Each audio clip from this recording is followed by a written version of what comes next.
Assalamualaikum warahmatullahi wabarakatuh. Perkenalkan, nama saya Dwi Ananda Wulandari. Bagaimana kabar teman-teman di sana? Semoga kalian selalu dalam lindungan Allah ya.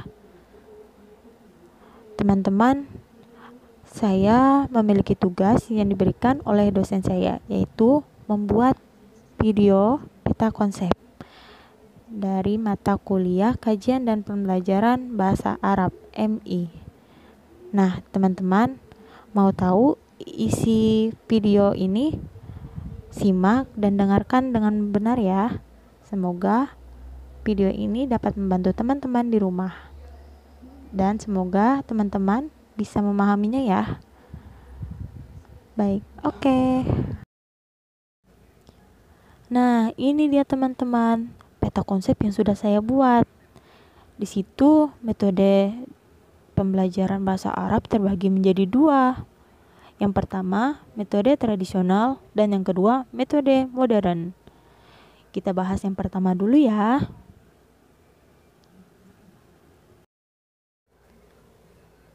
Metode pembelajaran bahasa Arab tradisional adalah metode pembelajaran bahasa Arab yang terfokus pada bahasa sebagai budaya ilmu. Sehingga belajar bahasa Arab berarti belajar secara mendalam tentang seluk-beluk ilmu bahasa Arab, baik secara aspek qawaid nahwu, qawaid asraf, maupun sastra atau adab. Nah, metode ini sering berkembang dan terkenal digunakan untuk tujuan tersebut adalah metode qawaid dan terjemah.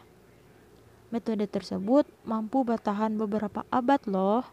Bahkan sampai sekarang, pondok pesantren yang ada di Indonesia masih menggunakannya. Khususnya pondok pesantren Salafiyah masih menerapkan metode tersebut.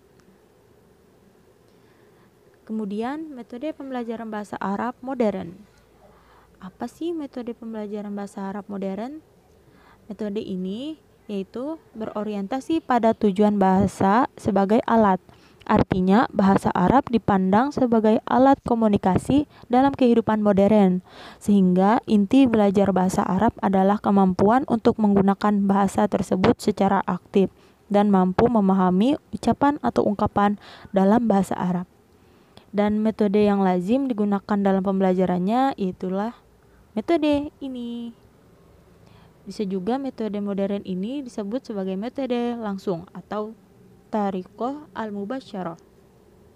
Dan munculnya metode ini didasari pada asumsi bahwa bahasa adalah sesuatu yang hidup. Oleh karena itu, harus dikomunikasikan dan dilatih terus-menerus sebagaimana anak kecil belajar bahasa. Metode pembelajaran bahasa Arab modern terbagi menjadi 10 loh. Yang pertama, metode qawaid dan terjemah, metode langsung, metode silent way, Suggestopedia, community language learning, total physical response, metode mimem, metode audiolingual, pendekatan komunikatif, metode elektif.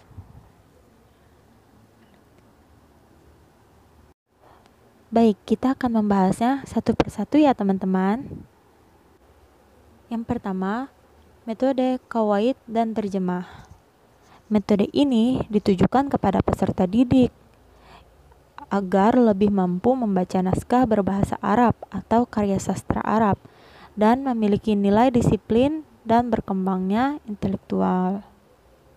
Pembelajaran dalam metode ini didominasi dengan kegiatan membaca dan menulis. Adapun kosakata yang dipelajari adalah kosakata dari tes bacaan, di mana kalimat diasumsikan sebagai unit yang terkecil dalam bahasa. Ketepatan terjemahan diutamakan dan bahasa ibu digunakan dalam proses pembelajaran. Yang kedua, metode langsung atau mubasyarah. Karena adanya ketidakpuasan dengan metode qawaid dan terjemah, maka terjadinya suatu gerakan penolakan terhadap metode tersebut menjelang pertengahan abad ke-19. Banyak orang Eropa yang merasa bahwa buku-buku pembelajaran bahasa asing yang beredar tidaklah praktis karena tidak mengajarkan bagaimana berbahasa, namun lebih memperhatikan pembicaraan tentang bahasa. Karena itu, banyak kemudian bergulir ide-ide untuk memperbaharui metode tersebut.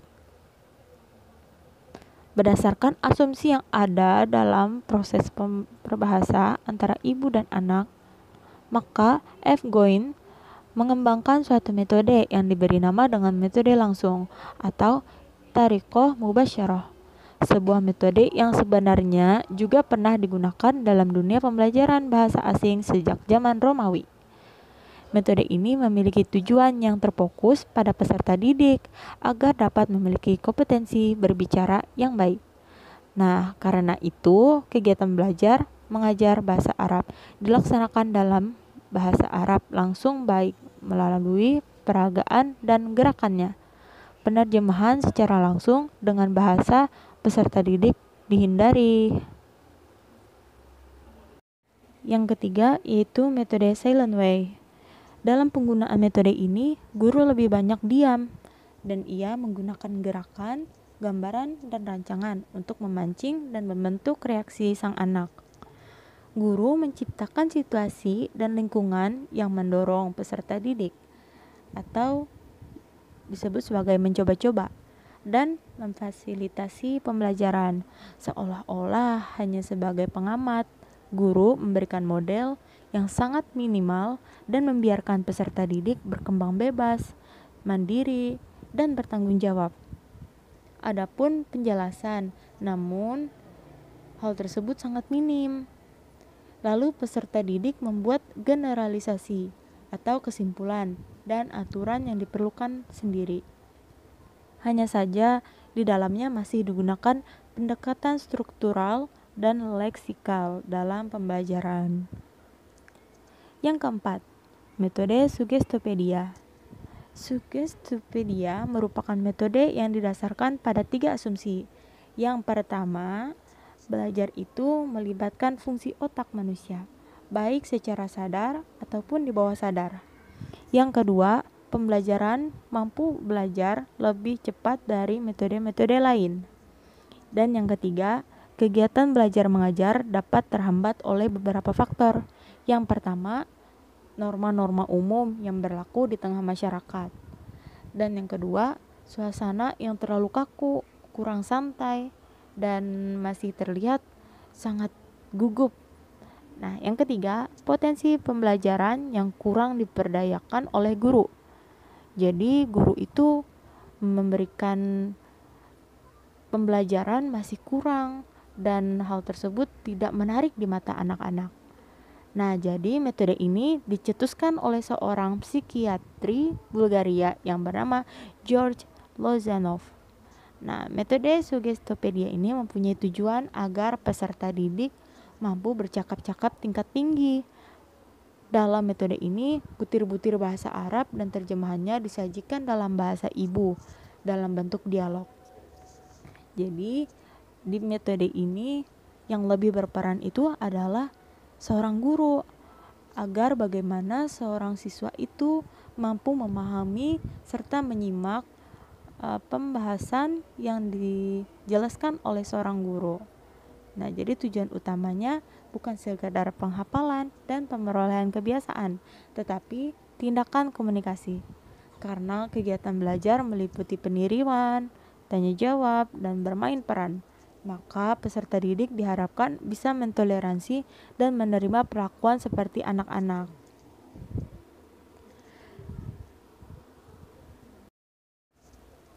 Selanjutnya yaitu metode Community Language Learning. Metode ini mempunyai tujuan yaitu mampu penguasaan bahasa sasaran oleh peserta didik yang mendekati penutur aslinya. Mereka belajar dalam suatu komunitas atau berkelompok melalui interaksi dengan gurunya dan teman-temannya. Pembelajaran ini dirancang sesuai dengan tahapan perkembangan manusia dalam mempelajari bahasa, yaitu yang pertama, tahap tergantung sepenuhnya. Yang kedua, tahap sedikit lepas dari ketergantungan. Yang ketiga, tahap keberadaan dalam situasi yang terpisah. Yang keempat, tahap dewasa. Dan yang terakhir, tahap kebebasan. Nah, disinilah peran guru untuk menciptakan situasi dalam 5 tahapan tersebut. Selanjutnya, metode Total Physical Response. Nah, metode ini bertujuan agar peserta didik memiliki kemampuan lisan pada tahap awal pembelajaran. Jadi, tujuan akhirnya adalah keterampilan berbicara dasar. Pembelajaran dengan cara menggabungkan kegiatan berbahasa dan gerakan merupakan ciri dasar dalam pembelajaran bahasa Arab. Sehingga proses pembelajaran seperti proses pemerolehan bahasa pada anak-anak. Bahasa yang didengar oleh anak banyak berisi perintah yang kemudian direspon dengan tindakan fisik. Nah, di sini juga merupakan peran guru untuk mengarahkan kegiatan pembelajaran, menentukan isi kegiatan menjadi model, dan memilih bahan-bahan pelajaran pendukung. Ya, selanjutnya metode MIMEM. Istilah MIMEM berasal dari singkatan mimicry atau meniru dan memorization atau menghafal, yaitu sebuah proses mengingat sesuatu dengan menggunakan kekuatan memori. Metode yang juga sering disebut informant drill method dalam penggunaannya sering menekankan latihan-latihan baik dilakukan oleh selain pengajar juga oleh seorang informan penutur asli. Kegiatan belajar berupa demonstrasi dan latihan, gramatika dan struktur kalimat, teknik pengucapan dan penggunaan kosakata dengan mengikuti atau menirukan guru dan informan penutur asli. Pada saat melakukan drilling, native informant bertindak sebagai seorang drill master. Ia mengucapkan beberapa kalimat sampai akhirnya peserta didik menjadi hafal. Nah, jadi gramatika ini diajarkan secara tidak langsung melalui model-model kalimat. Kemudian metode andiolingual atau samaiyah syafahiyah. Metode ini lebih populer diterapkan karena sebab kepentingan perang. Dalam sejarah Perang Dunia II, Amerika memerlukan personil tentara yang mahir berbahasa asing untuk kepentingan ekspansinya. Nah, oleh karena itu, metode ini dikenal juga dengan Army Method. Bahasa yang dipelajari lebih dicurahkan pada perhatian dalam pelafalan kata. Tubian atau drills berkali-kali secara intensif. Mirip dengan metode sebelumnya, tubian atau drill inilah yang menjadi teknik dasar dalam pembelajaran. Hanya saja konsentrasi tujuan lebih pada penguasaan, keterampilan mendengar dan berbicara. Pendekatan komunikatif. Pendekatan ini bertujuan agar peserta didik memiliki kompetensi komunikatif, yaitu kemampuan menggunakan sistem bahasa secara efektif dan benar. Kelancaran menggunakan bahasa yang benar menjadi tujuan utama yang ingin dicapai. Nah, dalam pembelajaran bahasa Arab dengan pendekatan komunikatif ini, penguasaan makna itu sangat penting sehingga isi pelajaran itu disajikan dalam konteks. Nah, sementara struktur bahasa diajarkan terintegrasi dalam pengajaran keterampilan berbahasa Arabnya. Kemampuan yang diharapkan tidak hanya keterampilan berbahasa, tapi ada juga unsur-unsur kebahasaannya, seperti sarf dan nahwunya. Bahkan pelajaran berupa dialog, pengalaman peserta didik, latihan ungkapan, namun tubian tidak diberikan hanya bila dianggap perlu. Jadi sedangkan bahasa ibu dan terjemahan bisa digunakan sekali-kali saja. Kemudian yang terakhir, metode eklektik atau tariqah al-intiqaiyah. Pendekatan pembelajaran di atas ini memerlukan metode pembelajaran yang tepat. Pilihan yang tepat itu adalah metode eklektik. Karena metode ini merupakan metode gabungan yang mengambil aspek-aspek positifnya, baik dari keterampilan maupun pengetahuan bahasa, sehingga mencapai tujuan dan hasil pembelajaran yang maksimal. Metode eklektik ini dimaksud untuk mencapai metode percakapan, membaca, latihan, dan tugas. Nah, itu tadi merupakan penjelasan yang sudah saya jelaskan pada peto konsep metode pembelajaran bahasa Arab. Metode pembelajaran bahasa Arab ternyata banyak sekali ya bagian-bagiannya, dan masing-masing itu memiliki perbedaan metode. Jadi, jangan lupa teman-teman untuk menghafalkannya, mengingatnya, dan mempraktekannya ya. Semoga teman-teman bisa memahami penjelasan yang sudah saya jelaskan tadi. Sekian dari video yang sudah saya buat hari ini. Mohon maaf jika ada salah dalam perkataan dan pengucapan. Wabillahi taufiq wal hidayah. Wassalamualaikum warahmatullahi wabarakatuh. Sampai jumpa. Dadah.